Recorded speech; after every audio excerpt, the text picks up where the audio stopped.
Pada zaman dahulu kala, bertahtalah seorang raja penerus dinasti Sasania di semenanjung India dan Tiongkok. Raja tersebut memiliki pasukan yang kuat, pengawal pribadi yang setia. Kegelisahan mencengkeram Raja Syahrayar saat ia memikirkan nasib adiknya. Bayangan kekhawatiran menari di wajahnya. Di tengah hiruk-pikuk istana, alunan musik tradisional yang lembut bergema menciptakan suasana kontras dengan gejolak batin raja. Dengan tekad yang baru ditemukan, Raja Syahrayar memanggil wazirnya, sebuah sinyal perubahan yang akan segera terjadi di istana. Dengan suara yang bernada sedih, Raja Syahryar menyatakan, "Wazir, aku merindukan saudaraku, Raja Shahzaman.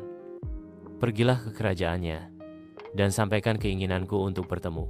Sang wazir, dengan kesetiaan yang tak tergoyahkan, segera menjawab, "Baik, Yang Mulia. Hamba akan segera berangkat." Di bawah naungan pohon kurma, mereka menemukan jeda dari panas yang tak henti-hentinya. Setiap teguk air adalah kemenangan, sesaat melawan cengkeraman padang pasir yang tak kenal ampun. Gurun tandus mencerminkan jalan berat yang harus mereka lalui. Setiap butir pasir menjadi bukti tekad mereka yang tak tergoyahkan. Di halaman istana yang megah, Raja Shahzaman bersiap untuk perjalanan epiknya menuju kerajaan saudaranya. Sebuah persiapan yang memancarkan kemewahan dan antisipasi. Di tengah hiruk-pikuk persiapan, Raja Shahzaman menyampaikan instruksi terakhirnya kepada wazirnya, sebuah momen penting yang penuh dengan otoritas dan harapan. Di dalam ruang kamar raja yang gelap dan sunyi, Raja Shahzaman kembali tanpa menyadari kejutan yang menantinya. Dunia sang raja hancur saat ia menemukan ratunya terlibat dalam pelukan yang memalukan dengan seorang budak. Raja Shahzaman diliputi amarah dan keterkejutan. Di dalam kamar raja, malam yang sunyi menjadi saksi bisu saat Raja Shahzaman dengan murka mencabut pedangnya. Dengan gerakan kilat dan tanpa ampun, pedang itu menebas, mengakhiri segalanya dalam adegan brutal yang memilukan. Setelah tindakan mengerikan itu, Raja Shahzaman kembali bergabung dengan rombongannya, meninggalkan kehancuran dan kematian di belakangnya. Di jalan menuju kerajaan Syahrayar, wajah sangar Raja Shahzaman mencerminkan pikiran yang terbebani oleh pikiran, sementara ketegangan memenuhi udara. Di dalam kamar Raja Shahzaman, sang raja tampak pucat pasi dan lemah, larut dalam lamunan yang mendalam di atas pembaringannya. Raja Syahrayar memasuki ruangan. Kehadirannya tidak mencerminkan kecemasan yang mendalam, seolah membawa badai yang akan segera pecah. Dengan nada datar dan tanpa simpati, Raja Syahrayar menyatakan, "Berburu akan menghiburmu," seolah menawarkan solusi yang hampa. Raja Shahzaman menolak tawaran tersebut dengan lemah, menjawab, "Aku tidak berminat," mencerminkan penolakan yang mendalam terhadap dunia luar. Di taman istana, Raja Shahzaman duduk termenung di dekat jendela. Pandangannya kosong menatap taman yang menyimpan ketegangan tersembunyi. Sorot mata Raja Shahzaman tertuju pada gerbang taman, tempat rombongan jariah memasuki area taman, membawa perubahan suasana yang halus namun terasa. Ketegangan mencapai puncaknya saat permaisuri muncul. Kehadirannya mengubah ketenangan menjadi atmosfer yang syarat akan konflik. Di Fuskia, sang ratu dan jariahnya menanggalkan pakaian mereka dan terjun ke dalam air tanpa beban. Di tengah tawa dan cipratan air, suara sang ratu memecah udara saat ia memanggil Masud, budaknya yang berkulit hitam. Dari jauh, Raja Shahzaman menyaksikan.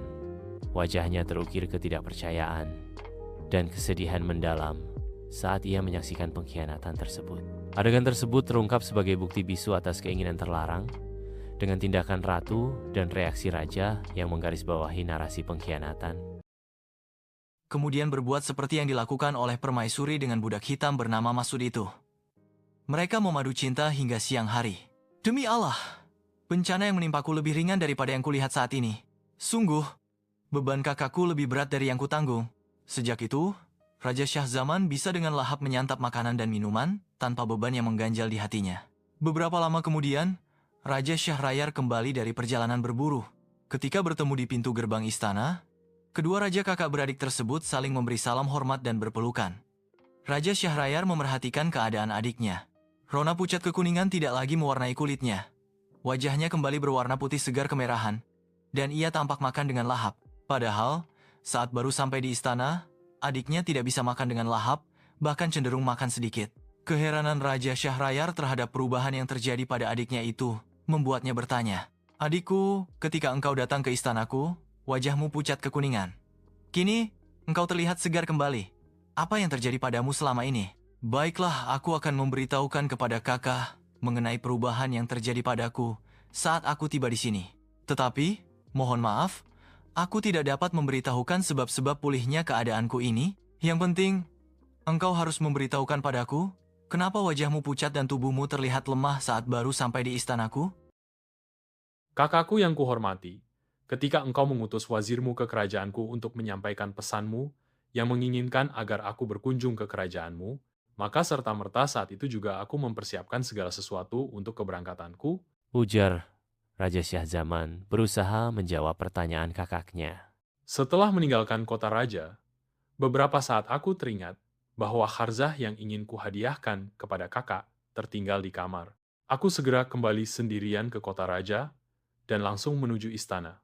Ketika memasuki kamar, kusaksikan permaisuriku sedang tidur di ranjang, berpelukan dengan salah satu budakku. Dengan penuh kebencian, kubunuh keduanya. Demikianlah, saat tiba di istanamu, aku masih terbayang oleh peristiwa yang baru saja kualami. Hal itulah yang membuat mukaku pucat dan tubuhku lemas. Dan, sekali lagi mohon maaf, aku tidak dapat memberitahukan kepadamu mengenai sebab pulihnya keadaanku. "Demi Allah, engkau harus memberitahukan sebab pulihnya keadaanmu seperti semula." Melihat kesungguhan dan kekerasan hati kakaknya, Raja Syahzaman membeberkan seluruh peristiwa yang dilihatnya di taman istana. Setelah mendengarkan penuturan adiknya mengenai perbuatan permaisurinya bersama para budak, Raja Syahrayar berkata, "Aku hendak menyaksikannya dengan mata kepalaku sendiri." Kalau demikian, kakak mesti mengumumkan kepada khalayak bahwa kakak ingin kembali pergi berburu. Kakak bersembunyi di tempatku untuk menyaksikan kenyataan yang sebenarnya dengan mata kepalamu sendiri. Raja Syahrayar segera mengumumkan keinginannya untuk kembali berburu. Para pengawal dan seluruh perangkat berburu dipersiapkan. Tidak lama kemudian, tandu yang biasa dipakai untuk membawa raja keluar dari pintu gerbang istana. Siasat Raja Syahzaman dilaksanakan. Raja Syahrayar duduk di dalam tandu. "Tidak seorang pun yang boleh menemuiku." Perintah Raja Syahrayar kepada para pengawalnya. Raja Syahrayar menyelinap dengan menyamar menuju istana yang ditempati oleh adiknya. Sesuai dengan rencana, rombongan tetap berangkat meninggalkan kota raja. Sementara itu, Raja Syahrayar segera menemui adiknya dan keduanya menuju jendela untuk membuktikan kebenaran peristiwa yang pernah disaksikan oleh adiknya. Tidak berapa lama, mereka berdua melihat beberapa jariyah mengiringi permaisuri menuju taman. Kemudian, muncul budak-budak berkulit hitam. Kedua raja kakak beradik itu menyaksikan perbuatan mesum yang dilakukan permaisuri dan para jariyah dengan para budak laki-laki. Perbuatan mereka berlangsung hingga sore hari. "Mari kita tinggalkan kerajaan ini sejauh-jauhnya. Kita tidak perlu memiliki kerajaan seperti ini. Sebaiknya, kita melakukan perjalanan jauh untuk mengetahui apakah ada bencana yang lebih besar daripada bencana yang menyiksaku ini." Ucap Raja Syahrayar kepada Raja Syahzaman. Kedua raja itu pun meninggalkan istana melalui pintu rahasia. Mereka berjalan tak tentu arah, hingga tiba di sebuah pohon yang tegak di tengah hamparan padang. Di dekat pohon itu terdapat mata air. Sedangkan di ujung padang rumput tampak lautan. Keduanya menuju mata air dan mengambil beberapa teguk air untuk memuaskan dahaga. Kemudian, mereka duduk di bawah pohon untuk memulihkan rasa penat. Tiba-tiba, air laut di ujung padang rumput bergelombang dahsyat, dan sesaat kemudian muncullah sosok berwarna hitam naik ke darat dan menuju ke tengah padang rumput. Raja Syahrayar dan adiknya merasa takut. Mereka pun segera naik ke atas pohon. Dari atas pohon, Raja Syahrayar dan Raja Syahzaman menunggu apa yang terjadi. Ternyata, sosok yang muncul dari laut itu adalah jin yang bertubuh jangkung dan berkepala besar serta berdada lebar. Jin itu menjunjung sebuah peti. Ketika tiba di dekat pohon yang di atasnya bersembunyi kedua raja kakak beradik itu, jin duduk di bawahnya dan membuka peti. Dari dalam peti, dikeluarkannya sebuah botol. Ketika tutup botol itu dibukanya, muncullah seorang wanita yang sangat cantik. Wajahnya bersinar bagaikan matahari, yang dalam syair disebutkan, mentari terbit di balik mendung dan siang pun menyingsing. Dengan sinar sang mentari, temaram fajar menyala. Dari sinarnya, muncullah mentari-mentari kecil berkilauan menyeruak pagi, menantang cahaya bulan yang terlambat pulang. Seluruh penghuni cakrawala tertunduk hina saat sinar mentari mencacar, menyingkap tabir gulita. Namun, ketika kilat-kilat menampakkan keganasan, sang mentari merebaklah tetes-tetes air mata awan di sekitar pelangi, membentuk ribuan hujan di hamparan bumi. Hai, putri yang menawan hati. Aku telah menyembunyikanmu di malam pengantin itu. Kini, saatnya aku tidur, melepaskan rasa lelahku. Ucap jin. Kemudian, jin merebahkan dirinya di paha wanita cantik dan tertidur pulas. Wanita cantik menengadah ke atas pohon tatkala. Dirasa ada gerakan aneh di sana. Ia pun melihat Raja Syahrayar dan adiknya bersembunyi di atas pohon. Turunlah kalian. Jangan takut pada jin ifrit ini. Ia sudah tidur pulas. Engkau harus bersumpah demi Allah, sahut Raja Syahrayar dan Raja Syahzaman hampir bersamaan. Baiklah, kata wanita cantik itu dengan suara yang lirih, memberikan isyarat kepada Raja Syahrayar dan Raja Syahzaman agar turun. Demi Allah, kalian harus turun segera jika tidak ingin ketahuan oleh si ifrit ini. Sungguh, ia adalah jin yang sangat kejam, ujar wanita cantik itu. Raja Syahrayar dan Raja Syahzaman merasa gentar. Mereka pun segera turun perlahan. Ayo, kalian berdua. Tusuklah jin ini dengan senjata kalian. Tusuklah segera. Setelah meletakkan kepala jin ifrit yang sedang tertidur pulas di tanah, wanita cantik itu bangkit. Jika tidak, ia akan segera membunuhmu saat bangun tidur. Turutilah kata-katanya, Aku takkan melakukannya sebelum kakak melakukannya lebih dulu. balas Raja Syahzaman. Baik Raja Syahrayar maupun Raja Syahzaman mulai tertarik pada kecantikan wanita itu. Bahkan, mereka menyatakan hendak menikahinya. Aku tak akan memenuhi permintaan kalian sebelum kalian melakukannya. Ayolah, jika tidak, jin ini akan segera mengetahui kalian. Kata wanita itu memaksa. Maka, Raja Syahrayar dan Raja Syahzaman segera melakukan apa yang dikehendaki oleh wanita itu. Keduanya menikam jin ifrit hingga tewas. Cukup. Jin ini sudah mati. Kemudian, wanita itu mengeluarkan sebuah bungkusan yang berisi seuntai kalung, seraya bertanya, "Apakah kalian tahu apa maksudku mengeluarkan benda ini? Sungguh, kami tidak mengetahuinya." Ketahuilah, ini adalah seuntai kalung yang terdiri dari 570 permata. Setiap permata adalah milik orang yang menggauliku. Jadi, jika kalian menginginkanku, keluarkan permata yang kalian miliki. Raja Syahrayar dan Raja Syahzaman segera merogoh kantong permata masing-masing, lalu memberikannya kepada wanita itu. Setelah menerima permata dari keduanya, wanita itu berkata, Jin ifrit ini telah menculikku pada malam perkawinanku. Ia memasukkanku ke dalam sebuah botol dan memasukkan botol itu ke dalam sebuah peti. Kemudian, peti itu dikunci 7 kali dan dilemparkan ke tepi laut, sehingga terombang-ambing diterjang ombak. Jin ini mengetahui bahwa perempuan dari kalangan manusia, jika menghendaki sesuatu, tidak akan dapat ditundukkan oleh apapun, seperti yang dikatakan oleh sebagian dari mereka. Janganlah engkau percaya pada kaum perempuan dari jenis manusia, jangan pula engkau memegang teguh janjinya. Sebab Rasa senang dan kebencian mereka tergantung pada kemaluan mereka. Mereka senantiasa menampakkan fata morgana cinta dan pengkhianatan adalah rajutan kapas pada gaun mereka. Ingatlah kisah Nabi Yusuf. Ambillah pelajaran darinya sebagai bekal kewaspadaan atas tipu daya mereka. Engkau tentu tahu kisah iblis yang durhaka mengusir Adam dari surga dan perempuan.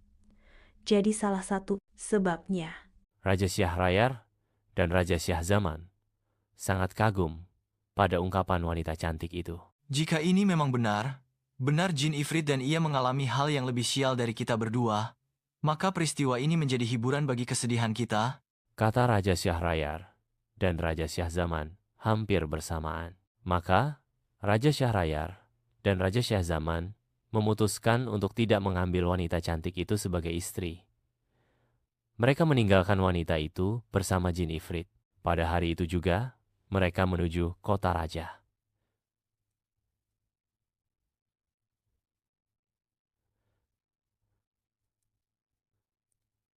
Sesampainya di kota raja, keduanya menuju istana Raja Syahrayar. Kemudian, sang raja menghukum pancung permaisurinya, serta seluruh jariyah dan budak-budak yang telah berbuat mesum.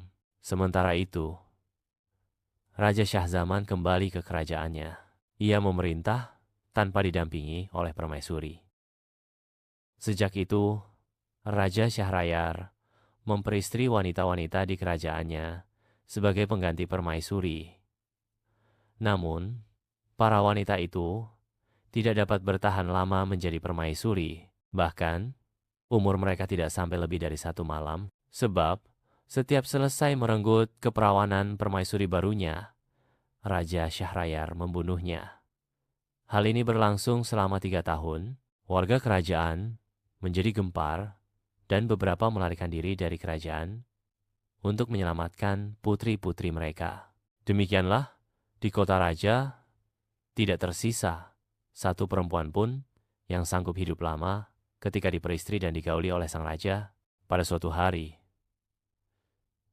Seperti biasa, Raja Syahrayar memerintahkan wazirnya untuk mencarikan istri. Sang wazir pun segera meninggalkan istana, mencari wanita untuk dijadikan permaisuri raja. Namun wazir belum juga mendapatkan hasil, sehingga ia memutuskan untuk kembali ke rumahnya. Ia pulang dalam keadaan kecewa karena tidak berhasil memenuhi keinginan sang raja, serta merasa takut kena hukuman. Wazir memiliki 2 orang putri yang cantik dan pintar.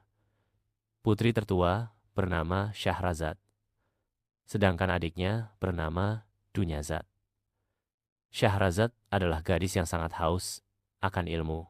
Ia telah membaca berbagai kitab sejarah kehidupan para raja zaman lampau. Ia juga telah membaca kitab-kitab tentang bangsa-bangsa kuno. Ia bahkan telah memiliki 1000 kitab yang meliputi kitab sejarah umat-umat dahulu, raja-raja yang kesepian, dan kisah-kisah para penyair.